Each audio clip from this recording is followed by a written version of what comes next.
बहुत समय पहले की बात थी। एक गांव में 4 जादुई बौने हुआ करते थे। ये बौने पूरे गांव में घूमते और जिस किसी को मदद की जरूरत होती तो उनकी मदद किया करते थे। एक दिन ये चारों बौने रोज की तरह गांव में घूम रहे थे कि अचानक इनको किसी बच्ची के रोने की आवाज़ आई। जैसे ही बौनों ने अंदर झांक कर देखा तो एक प्यारी सी बच्ची कपड़े धोते हुए रो रही थी और पीछे से किसी औरत के चिल्लाने की आवाज़ आ रही थी, खबरदार, अगर आगे से होमवर्क करने की बात कही तो घर पर बैठो और घर का सारा काम करो। जल्दी ही तुम्हारा स्कूल से नाम कटवाती हूँ। यह कहती हुई वह घर से बाहर चली गई। चारों बहनों ने सोचा कि हमें इस बच्ची की मदद करनी चाहिए। फिर क्या था, उनमें से एक बौना बिल्ली में बदल गया और रसोई में रखा दूध पीने लगा। जैसे ही लड़की ने बर्तन गिरने की आवाज़ सुनी तो वह भागकर रसोई में गई और बिल्ली को देखकर बोली, रुक जा बिल्ली, चोरी मत कर, चोरी करना गलत बात होती है। मैं तुझे अलग से दूध देती हूँ। अगर मेरी माँ को पता चल गया कि बिल्ली ने दूध झूठा कर दिया है तो वो बिना सोचे समझे पता नहीं क्या सजा दे मुझे। यह सुनकर वह बिल्ली बोली, मुझे आज तक किसी ने ऐसा नहीं बोला, हर कोई मुझे मार कर भगा देता। तुम बहुत नेक दिल की लड़की हो, लेकिन तुम रो क्यों रही थी? बिल्ली के पूछने पर बिल्ली ने दुखी चेहरा बनाते हुए बोला, मेरा नाम साइनी है। यह मेरी असली माँ नहीं है, ये मेरी सौतेली माँ है। मेरे पापा काम से अक्सर बाहर रहते हैं। माँ मेरे साथ बहुत बुरा बर्ताव करती है और पापा मेरी बात का विश्वास भी नहीं करते,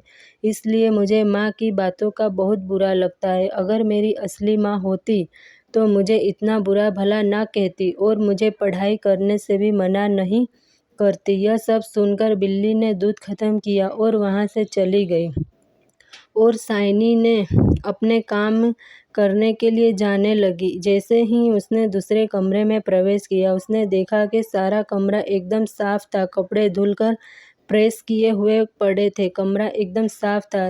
ये देख कर साइनी ने बाकी के कमरों की भी सफाई कर डाली। कुछ समय बाद जब उसकी माँ आई तो घर का बदला रूप देखकर वह हैरान रह गई। उसे विश्वास ही नहीं हुआ कि ये सब इतने कम समय में कैसे हो सकता है। यह सब जानने के लिए अगले दिन साइनी की माँ ने जानबूझकर पूरे घर में कचरा गिरा दिया और सारे बर्तन गंदे कर दिए और साइनी को गुस्से में बोली, मैं एक ज़रूरी काम से बाहर जा रही हूँ। अगर ये सब काम 2 घंटे में पूरा ना हुआ तो आज रात को खाना नहीं मिलेगा। यह कहकर वह घर से चली गई। साइनी बहुत डर गई थी और जल्दी में घर का सारा काम करने लग गई। यह सब जादुई बौने देख ही रहे थे कि उसी वक्त साइनी के हाथ से एक कांच की कटोरी गिरकर टूट गई। यह सब देखकर साइनी समझ गई कि आज रात उसे भूखा ही सोना पड़ेगा। कुछ देर बाद वहीं बिल्ली अंदर आई और बोली, आज दूध मिलेगा साइनी। साइनी ने अपना दुख ना बताते हुए बिल्ली के लिए दूध डाला और अपना काम वापस से करना शुरू कर दिया। यह सब साइनी की सौतेली माँ देख ही रही थी। उसने देखा कि जब तक वो बर्तन साफ कर रही है, पीछे से कुछ बौने घर का सारा काम कर रहे हैं। वह सोचती है कि क्यों मैं इन बौनों को पकड़ लूँ, लेकिन जैसे ही वह उनको पकड़ने के लिए घर में आती है, उसे कोई नज़र नहीं आता, लेकिन घर पूरा साफ होता है।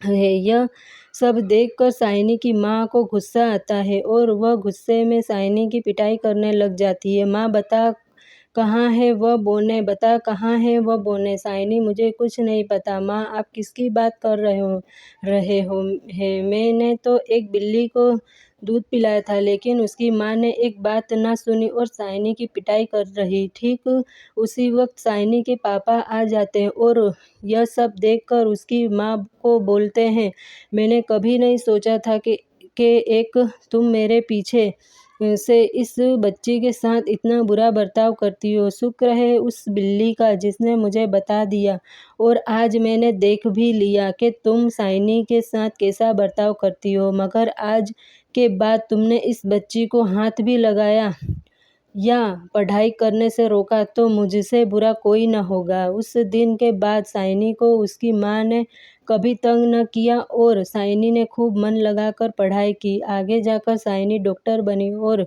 उसने कई लोगों का मुफ्त में इलाज किया। शिक्षा। इस कहानी से बच्चों हमें यह शिक्षा मिलती है कि अच्छा करने वालों के साथ कभी बुरा नहीं होता। एक समय की बात है, एक धर्मात्मा राजा ने अपने राज्य में एक अनोखी चुनौती रखी। उन्होंने घोषणा की कि जो कोई भी सच्चाई के साथ पूरा जीवन जीता होगा उसे उपहार, धन और सम्मान से नवाजा जाएगा। इस घोषणा से पूरे राज्य में हलचल मच गई थी।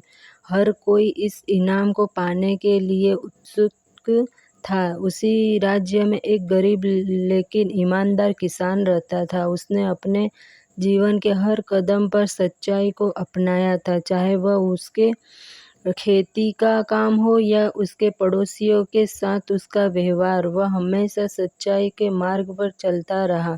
एक दिन किसान ने सोचा कि वह भी राजा की चुनौती का हिस्सा बनेगा। वह राजा के दरबार में गया और अपनी सादगी और ईमानदारी की कहानियाँ सुनाई। उसने बताया कैसे उसने अपने खेत में सोने की मुद्राएं पाई थी, परंतु उसने उन्हें उसके असली मालिक को लौटा दिया। कैसे उसने अपने पड़ोसी को भूलवश भेजी गई अनाज की बोरी उसे वापस कर दी थी। राजा उसकी कहानियों से प्रभावित हुआ। उन्होंने महसूस किया कि किसान ने न केवल शब्दों में बल्कि कर्मों में भी सच्चाई को अपनाया था। राजा ने उसे इनाम के रूप में सोने के सिक्के, नई भूमि और राज्य में सम्मानित स्थान दिया और आश्वासन दिया कि उसकी सच्चाई और ईमानदारी का राज्य भर में गुणगान किया जाएगा। इस घटना से प्रेरित होकर